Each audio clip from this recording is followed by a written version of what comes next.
तो 10,000 वर्ल्ड के पिछले एपिसोड में हमने देखा कि डार्क वर्ल्ड का एक डीमन वेंटिया नाउ लिन फेंग को किडनैप करने का प्लान बनाता है और अब वह अपने साथी वाटर डीमन से बोलता है तुम्हें स्पिरिचुअल डोमेन में जाकर लिन साउटियान का ध्यान भटकाना है और उसे कुछ दिनों तक अपने ट्रेजर के अंदर कैद करके रखना है, तब तक मैं लिन फेंग को किडनैप कर लूंगा। पर उसका यह प्लान फेल हो जाता है। वाटर डीमन लिन साउटियान को रोककर नहीं रख पाता है और लिन साउटियान किडनैपिंग के ही टाइम पर उस जगह पर आ पहुंचता है और अब वह वेंटिया नाव के सबऑर्डिनेट के साथ साथ डार्क वर्ल्ड में जाकर वेंटिया नाव को भी जान से मार देता है। अब वेंटिया नाव के मरते ही डार्क वर्ल्ड में एक कॉफिन के अंदर कैद डीमन गुस्से में चिल्लाने लगता है और बोलता है लिन साउटियान मैं तुम्हें जिंदा नहीं छोड़ूंगा। अब दिखाया जाता है कि वेंटिया नाव को मारने के बाद लिन साउटियान वाटर डीमन के पास आता है और अब लिन साउटियान को देखते ही वाटर डीमन काफी ज्यादा परेशान हो जाता है और बोलता है लिन साउटियान तुमने यहाँ पर मुझे धोखा दिया। मेरे सीक्रेट ट्रेजर के अंदर तुम्हारी रियल बॉडी नहीं बल्कि तुम्हारा बस एक क्लोन कैद था। तुमने यहाँ पर बस कैद होने का नाटक किया जिससे तुम हमारे प्लान को फेल कर सको। तभी लिन साउटियान हंसते हुए बोलता है बेवकूफ डीमन तुम बूढ़े हो चुके हो जिस वजह से तुम्हारी आंखें कमजोर हो गई है और तुम मेरे क्लोन और मेरी रियल बॉडी में यहाँ पर अंतर नहीं कर पाए। यह सुनते ही वाटर डीमन को काफी ज्यादा गुस्सा आता है। तभी लिन साउटियान बोलता है तो मुझे बताओ कि आखिर तुम इस जगह पर किस तरह मरना पसंद करोगे। यह सुनते ही वाटर डीमन काफी ज्यादा डर जाता है और सोचने लगता है उस पर्सन ने मुझे यहाँ पर धोखा दिया। उसने मुझसे कहा था कि लिन साउटियान की पावर बस गॉड किंग रैलम की है, पर लिन साउटियान गॉड किंग रैलम से बहुत ही ज्यादा पावरफुल है। तभी उस जगह पर एक पोर्टल खुलता है और अब उस पोर्टल के अंदर से वह कॉफिन डीमन निकलकर बाहर आता है और अब वह चिल्लाते हुए बोलता है लिन साउटियान तुमने यहाँ पर मेरी फैमिली के आधे से ज्यादा लोगों को जान से मार दिया, आखिर तुम ऐसा कैसे कर सकते हो। लिन साउटियान बोलता है मैंने बस यहाँ पर तुम्हारी आधी फैमिली को ही डिस्ट्रॉय नहीं किया बल्कि मैंने तुम्हारे आधे वर्ल्ड को भी डिस्ट्रॉय कर दिया है। तुमने यहाँ पर मेरे बेटे को मारने की कोशिश की इसीलिए मैंने तुम्हारी आधी फैमिली को खत्म कर दिया। यह सुनते ही कॉफिन डीमन बोलता है आखिर तुम अपने आप को समझते क्या हो, मैं आज तुम्हें जिंदा नहीं छोड़ूंगा। लिन साउटियान बोलता है यह सब तुम्हें मेरे फैमिली मेंबर्स के ऊपर अटैक करने से पहले सोचना चाहिए था, और क्या तुम भी यहाँ पर मेरे हाथों मरने के लिए आए हो। तभी वह कॉफिन डीमन गुस्से में चिल्लाते हुए बोलता है हमारे इस वर्ल्ड में बस ताकतवर लोग ही सरवाइव करते हैं और कमजोर मारे जाते हैं। यह बात तुम भी जानते हो और मैं भी, और आज तुमने मेरी आधी फैमिली को इरेज कर दिया, इसीलिए मैं यहाँ पर तुमसे बदला लेने के लिए आया हूँ, तो मरने के लिए तैयार हो जाओ। अब यह सुनते ही लिन साउटियान स्माइल करते हुए बोलता है तो क्या तुम सच में मुझसे फाइट करना चाहते हो। यह बोलते हुए वह अपने स्पिरिचुअल हैंड से अटैक करते हुए उस कॉफिन डीमन के कॉफिन को पकड़कर उसे क्रश कर देता है। अब लिन साउटियान के स्पिरिचुअल हैंड में वह कॉफिन डीमन होता है। वहीं पर वह लिन साउटियान की पावर को देखकर काफी ज्यादा डर चुका होता है और बोलने लगता है आखिर तुम मेरे कॉफिन को कैसे डिस्ट्रॉय कर सकते हो, यह नामुमकिन है। अब लिन साउटियान उस कॉफिन डीमन को मारने ही वाला होता है कि तभी आसमान से एक स्लैश अटैक काफी तेजी से लिन साउटियान के स्पिरिचुअल हैंड को हिट करता है जिससे वह स्पिरिचुअल हैंड डिस्ट्रॉय हो जाता है। पर उस अटैक से कॉफिन डीमन भी वहां पर काफी ज्यादा घायल हो जाता है। तभी आसमान से एक दूसरी डीमन नीचे आते हुए कॉफिन डीमन को पकड़ते हुए बोलती है क्या तुम यहाँ पर मरना चाहते हो। अब उस फीमेल डीमन को देखते ही लिन साउटियान हैरान होते हुए बोलता है पर्पल नाइट क्या एम्परर यिंग इस बारे में जानते हैं कि तुम यहाँ पर मुझसे फाइट करने के लिए आई हो। अब पर्पल नाइट कॉफिन डीमन को पीछे फेंकते हुए बोलती है लिन साउटियान आखिर तुम्हारी हिम्मत कैसे हुई मुझसे इस तरह बात करने की, क्या तुम मरना चाहते हो। तुम्हें भूलना नहीं चाहिए कि हमारे वर्ल्ड्स के बीच में समझौता हुआ है कि हम एक दूसरे के वर्ल्ड पर कभी भी अटैक नहीं करेंगे, पर तुमने डार्क वर्ल्ड के डीमंस के ऊपर अटैक किया, तो क्या तुम यहाँ पर दोनों वर्ल्ड्स के बीच वॉर स्टार्ट करवाना चाहते हो। तभी उस जगह पर एक पोर्टल खुलता है और अब उस पोर्टल के अंदर से एक कल्टीवेटर निकलकर बाहर आते हुए बोलता है पर्पल नाइट क्या तुम यहाँ पर वॉर की बात कर रही हो। मुझे वॉर में सच में बहुत ही ज्यादा इंटरेस्ट है और इसी बहाने यहाँ पर हमारा पुराना हिसाब किताब भी हो जाएगा। यह बोलते हुए वह कल्टीवेटर वहाँ पर नीचे लेट जाता है और अब उसके लेटते ही उसके नीचे एक ड्रैगन आ जाता है। वहीं पर वह कल्टीवेटर बोल रहा होता है जल्दी से वॉर की शुरुआत करो, मैं सच में काफी ज्यादा एक्साइटेड हूँ। पर्पल नाइट बोलती है मुझे भी वॉर से कोई भी प्रॉब्लम नहीं, और मैं यह देखने के लिए काफी ज्यादा एक्साइटेड हूँ कि तुम्हारे वर्ल्ड के डिस्ट्रॉय हो जाने के बाद तुम कहाँ जाकर छिपते हो। यह बोलते हुए पर्पल नाइट अपनी पावर को रिलीज करती है। तभी उस जगह पर एक पोर्टल बनता है और अब उस पोर्टल के अंदर से लिन शाओटियान की क्लोन बॉडी एम्परर डोंगजिन निकलकर बाहर आते हुए बोलता है, तो तुम यहाँ पर वॉर की स्टार्टिंग करना चाहती हो, ठीक है, मुझे यह मंजूर है, पर तुम्हें यह नहीं भूलना चाहिए कि इस वॉर में तुम्हें मेरे हाथों से एम्परर यिंग भी नहीं बचा पाएंगे। और वैसे मैं तुम सभी लोगों को पहले ही वार्निंग दे देता हूँ कि अगर तुम लोगों ने मेरे बेटे या उसके किसी भी फैमिली मेंबर के आसपास भी जाने की कोशिश की तो तुम लोगों को रियल गॉड्स भी नहीं बचा पाएंगे। अब उस जगह पर एम्परर डोंगजी को देखते ही पर्पल नाइट और उसके दोनों साथी काफी ज्यादा परेशान हो जाते हैं और वह वहां पर फाइट करने के लिए तैयार हो जाते हैं, क्योंकि लिन फेंग की सेकंड पर्सनैलिटी एम्परर डोंगजी बहुत ही ज्यादा रूथलेस है और वह बिना वार्निंग दिए किसी को भी जान से मार सकता है। अब एम्परर डोंगजी को देखते ही वह कल्टीवेटर एम्परर डोंगजी और पर्पल नाइट के बीच में आकर खड़ा हो जाता है और बोलता है, हम तीनों काफी पुराने दुश्मन हैं और कई सालों से एक दूसरे से फाइट करते चले आ रहे हैं, पर हमने कभी भी एक दूसरे के फैमिली मेंबर्स के ऊपर अटैक नहीं किया। पर आज डीमन क्लैन के लोगों ने इस रूल को यहाँ पर तोड़ा है, इसीलिए डीमन क्लैन के लोगों को यहाँ पर सजा मिली।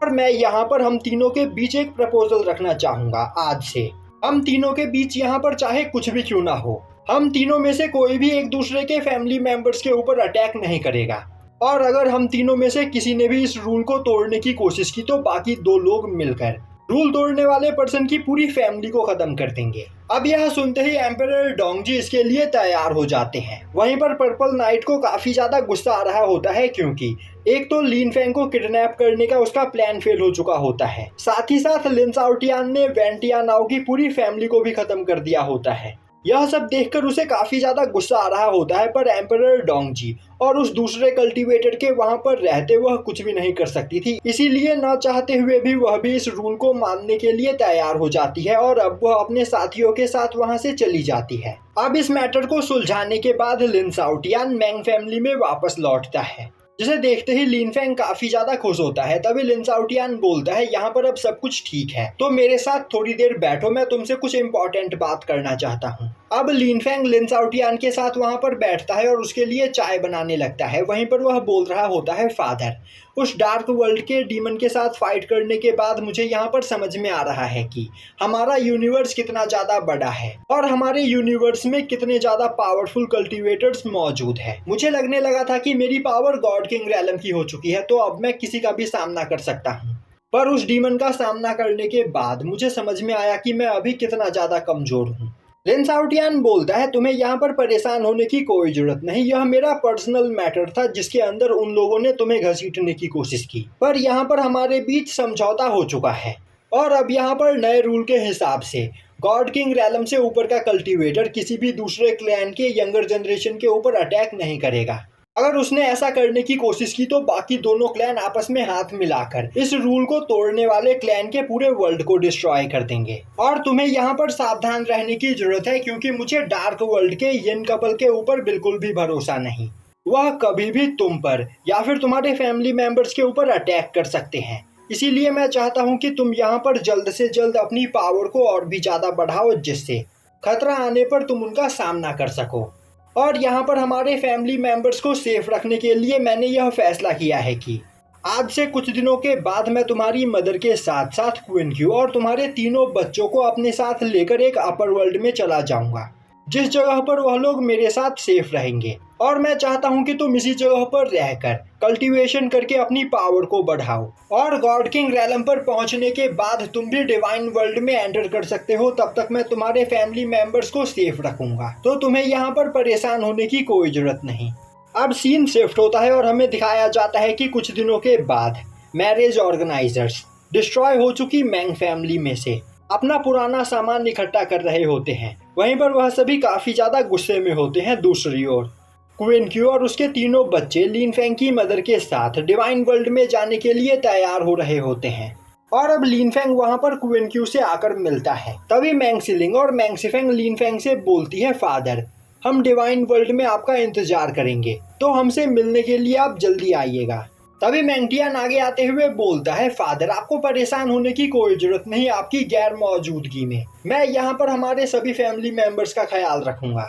जो सुनते ही लिनफेंग खुश होते हुए मैंगटियान का सर सहलाता है। दूसरी ओर ड्रैगन बीस्ट शाओटियान के पास जाते हुए बोलता है, ब्रदर शाओटियान, तुम्हारी कल्टीवेशन मुझसे ज्यादा है, पर तुमसे पहले मैं डिवाइन वर्ल्ड में जा रहा हूँ और डिवाइन वर्ल्ड में मौजूद रिसोर्सेज का यूज करते हुए मैं जल्द ही तुमसे भी ज्यादा पावरफुल बन जाऊंगा। तो अगली बार जब हम मिलेंगे तब तुम्हें मुझे बिग ब्रदर कहकर बुलाना होगा, क्योंकि मैं तुमसे ज्यादा पावरफुल बन चुका होऊंगा।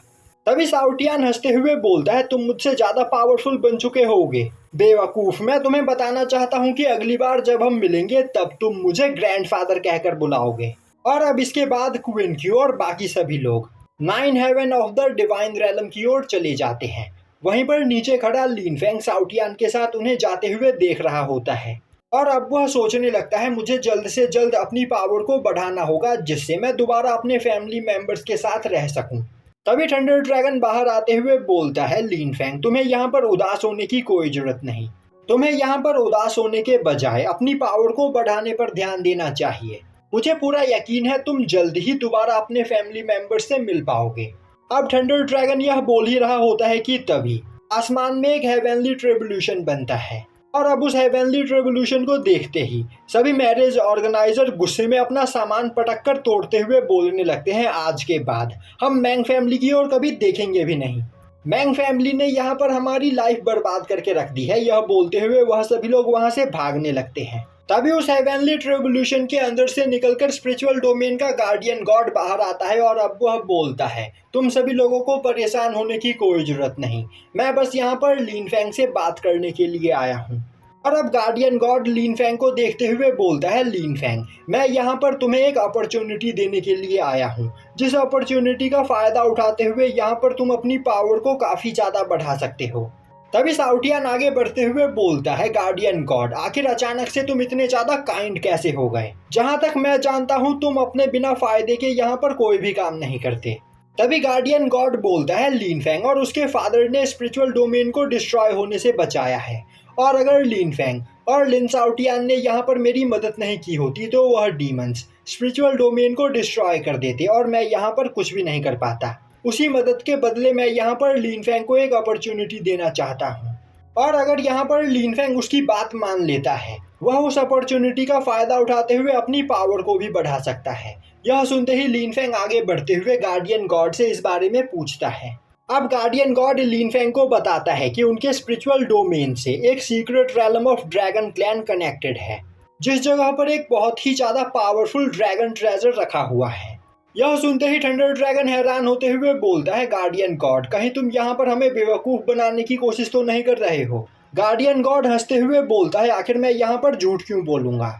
उस secret realm of dragon clan में जाकर लिनफेंग उस ड्रैगन ट्रेजर को अचीव कर सकता है। अब यह सुनते ही लिनफेंग गार्डियन गॉड को उस सीक्रेट रैलम में जाने का पोर्टल खोलने के लिए बोलता है। अब सीन शिफ्ट होता है और हमें सीक्रेट रैलम में एक ड्रैगन क्लैन दिखाया जाता है, जिसके ऊपर कुछ मॉन्स्टर्स अटैक कर रहे होते हैं। वहीं पर सभी ड्रैगन्स अपनी जान बचाकर इधर उधर भाग रहे होते हैं। तभी एक ड्रैगन उनके ड्रैगन क्लैन का एक फॉर्मेशन एक्टिवेट करता है और अब वह चिल्लाते हुए बोलता है, एंशिएंट एंसेस्टर, यहाँ पर हमारी ड्रैगन फैमिली खतरे में है, तो प्लीज हमारी मदद कीजिए। अब उस फॉर्मेशन को वहां पर स्टार्ट होता हुआ देखकर ड्रैगन क्लैन के ऊपर अटैक कर रहे मॉन्स्टर्स का लीडर हंसते हुए बोलता है, टाइम आ गया है ओल्ड एंसेस्टर ड्रैगन के यहाँ पर मरने का, और ओल्ड एंसेस्टर ड्रैगन के मरते ही हमारा रास्ता यहाँ पर क्लियर हो जाएगा। यह बोलते हुए वह अपने सभी साथियों को एक साथ ड्रैगन क्लैन के ऊपर अटैक करने के लिए आगे भेजता है। तभी उस फॉर्मेशन के अंदर से एक एंशिएंट ड्रैगन बाहर निकलते हुए काफी तेजी से अटैक करके सभी मॉन्स्टर्स को वहां पर मारने लगता है, और अब उस एंशिएंट ड्रैगन के एक ही अटैक में आधे से ज्यादा मॉन्स्टर्स वहां पर मारे जाते हैं, जो देखकर ड्रैगन क्लैन के सभी लोग बहुत ही ज्यादा खुश होते हैं। तभी वह ड्रैगन उन मॉन्स्टर्स के लीडर के ऊपर अटैक करता है, पर मॉन्स्टर्स का लीडर उस अटैक को डॉज करते हुए वहां पर अपने फैमिली के एंसेस्टर स्पिरिट को समन करता है। तभी उस जगह पर गार्डियन गॉड के द्वारा बनाया गया एक पोर्टल भी खुलता है और अब उस पोर्टल के अंदर से लिनफेंग, थंडर ड्रैगन और शाओटियान तीनों एक साथ बाहर निकलते हैं। अब उन तीनों के बाहर निकलते ही एंशिएंट ड्रैगन और मॉन्स्टर एंसेस्टर दोनों ही एक दूसरे के ऊपर काफी पावरफुल अटैक करते हैं, और उन दोनों का अटैक जिस जगह पर आपस में टकराता है उसी जगह पर गार्डियन गॉड का पोर्टल खुला होता है। जिस वजह से पोर्टल से बाहर आते ही उन दोनों के अटैक प्रेशर से थंडर ड्रैगन, शाओटियान और लिन फेंग तीनों पीछे चले जाते हैं। और तभी लिन फेंग नोटिस करता है कि एंशिएंट ड्रैगन और मॉन्स्टर एंसेस्टर दोनों की ही पावर गॉड किंग रैलम की होती है। जो देखते ही शाओटियान रोते हुए बोलने लगता है, इस जगह पर हम आए नहीं कि इन लोगों ने हम पर अटैक करना स्टार्ट कर दिया। मुझे स्टार्टिंग से ही लग रहा था कि गार्डियन गॉड यहाँ पर हमें मारने की प्लानिंग कर रहा है। मास्टर, हमें जल्द से जल्द स्पिरिचुअल डोमेन में वापस लौट जाना चाहिए। और यहीं पर यह एपिसोड खत्म हो जाता है।